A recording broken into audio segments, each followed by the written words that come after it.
Assalamualaikum, salam sejahtera. Terima kasih kerana telah memilih channel ini. Jangan lupa tekan butang like, komen, subscribe dan share untuk Salam sejahtera dan selamat datang ke ruang ulasan yang panas hari ini. Kita akan menyelami satu isu yang bukan saja kontroversi tetapi juga menjijikkan berkaitan dengan PAS, Perikatan Nasional dan skandal yang menggemparkan dalam dunia politik Malaysia. Ini adalah waktu untuk kita berani bersuara tanpa takut atau pilih kasih. Mari kita bermula dengan MOU. Apakah yang kita lihat ketika Perikatan Nasional menolak memorandum persefahaman yang bertujuan untuk menghapuskan diskriminasi? Ia bukan sekadar penolakan tetapi satu pengakuan bahawa mereka lebih suka bermain dengan agenda perkauman dan ekstremisme. PAS dan Bersatu berkelakuan seperti kanak-kanak menjerit tentang hak mereka sambil berusaha untuk menafikan hak orang lain. Jika itu bukan hipokrasi, saya tidak tahu apa lagi yang boleh disebut. Tetapi kita tidak berhenti di situ. Mari kita bicarakan GISBH. Dalam operasi menyelamat baru-baru ini kita mendapati 402 kanak-kanak terperangkap dalam rumah jagaan yang dikaitkan dengan GISBH. Kanak-kanak Melayu yang sepatutnya dilindungi telah menjadi mangsa penderaan yang tidak berperi kemanusiaan. Di mana suara pemimpin PAS ketika anak-anak ini menderita? Hadi Awang, di manakah anda? Cuba berani bercakap tentang LGBT tetapi membisu apabila berhadapan dengan kebenaran yang menyakitkan ini. Kelantan, negeri yang diperintah oleh PAS sejak 1959, berada di antara negeri paling miskin di Malaysia. Tapi lihatlah pemimpin mereka bergelar Islamik tetapi hidup dalam kemewahan. Satu lagi contoh hipokrasi. Sementara rakyat mereka berjuang untuk mendapatkan kehidupan yang lebih baik, pemimpin PAS duduk di atas takhta, menikmati Mercedes dan bonus berganda. Di manakah keadilan untuk rakyat Kelantan? Apakah mereka tidak layak untuk pemimpin yang lebih baik? Rakyat Malaysia sudah tiba masanya kita bangkit. Kita tidak boleh lagi membiarkan pemimpin yang mengaku Islamik ini terus berkuasa dan mempermainkan kepercayaan agama demi kepentingan politik mereka. Kita perlu menuntut keadilan, ketelusan dan pemimpin yang benar-benar berjuang untuk rakyat, bukan untuk agenda peribadi. Mari kita bersama-sama menolak hipokrasi dan membawa perubahan yang kita semua inginkan. Salam sejahtera dan selamat datang ke ruang ulasan yang panas hari ini. Kita akan menyelami satu isu yang bukan saja kontroversi tetapi juga menjijikkan berkaitan dengan PAS, Perikatan Nasional dan skandal yang menggemparkan dalam dunia politik Malaysia. Ini adalah waktu untuk kita berani bersuara tanpa takut atau pilih kasih. Mari kita bermula dengan MOU. Apakah yang kita lihat ketika Perikatan Nasional menolak memorandum persefahaman yang bertujuan untuk menghapuskan diskriminasi? Ia bukan sekadar penolakan tetapi satu pengakuan bahawa mereka lebih suka bermain dengan agenda perkauman dan ekstremisme. PAS dan Bersatu berkelakuan seperti kanak-kanak menjerit tentang hak mereka sambil berusaha untuk menafikan hak orang lain.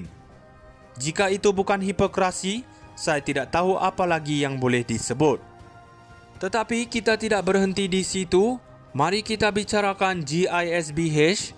Dalam operasi menyelamat baru-baru ini kita mendapati 402 kanak-kanak terperangkap dalam rumah jagaan yang dikaitkan dengan GISBH.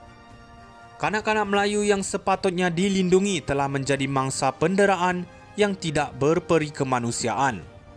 Di mana suara pemimpin PAS ketika anak-anak ini menderita? Hadi Awang, di manakah anda? Cuba berani bercakap tentang LGBT tetapi membisu apabila berhadapan dengan kebenaran yang menyakitkan ini.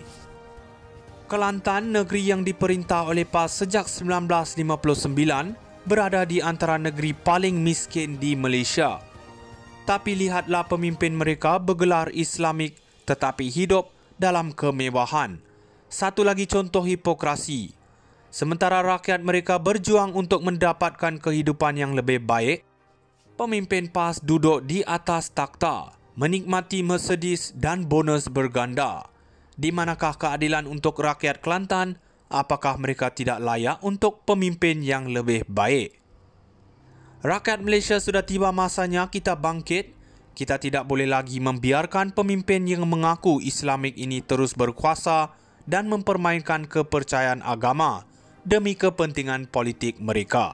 Kita perlu menuntut keadilan, ketelusan dan pemimpin yang benar-benar berjuang untuk rakyat, bukan untuk agenda peribadi.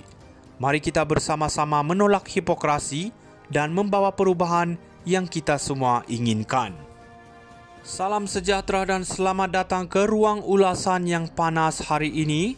Kita akan menyelami satu isu yang bukan saja kontroversi tetapi juga menjijikkan berkaitan dengan PAS, Perikatan Nasional dan skandal yang menggemparkan dalam dunia politik Malaysia. Ini adalah waktu untuk kita berani bersuara tanpa takut atau pilih kasih. Mari kita bermula dengan MOU. Apakah yang kita lihat ketika Perikatan Nasional menolak memorandum persefahaman yang bertujuan untuk menghapuskan diskriminasi?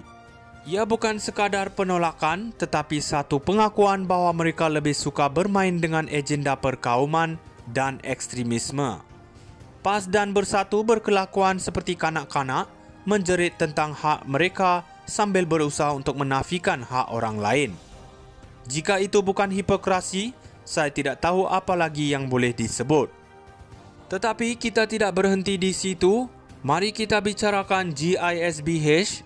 Dalam operasi menyelamat baru-baru ini kita mendapati 402 kanak-kanak terperangkap dalam rumah jagaan yang dikaitkan dengan GISBH. Kanak-kanak Melayu yang sepatutnya dilindungi telah menjadi mangsa penderaan yang tidak berperi kemanusiaan. Di mana suara pemimpin PAS ketika anak-anak ini menderita? Hadi Awang, di manakah anda? Cuba berani bercakap tentang LGBT tetapi membisu apabila berhadapan dengan kebenaran yang menyakitkan ini. Kelantan, negeri yang diperintah oleh PAS sejak 1959, berada di antara negeri paling miskin di Malaysia. Tapi lihatlah pemimpin mereka bergelar Islamik tetapi hidup dalam kemewahan. Satu lagi contoh hipokrasi. Sementara rakyat mereka berjuang untuk mendapatkan kehidupan yang lebih baik, pemimpin PAS duduk di atas takhta, menikmati Mercedes dan bonus berganda. Di manakah keadilan untuk rakyat Kelantan? Apakah mereka tidak layak untuk pemimpin yang lebih baik? Rakyat Malaysia sudah tiba masanya kita bangkit. Kita tidak boleh lagi membiarkan pemimpin yang mengaku Islamik ini terus berkuasa dan mempermainkan kepercayaan agama demi kepentingan politik.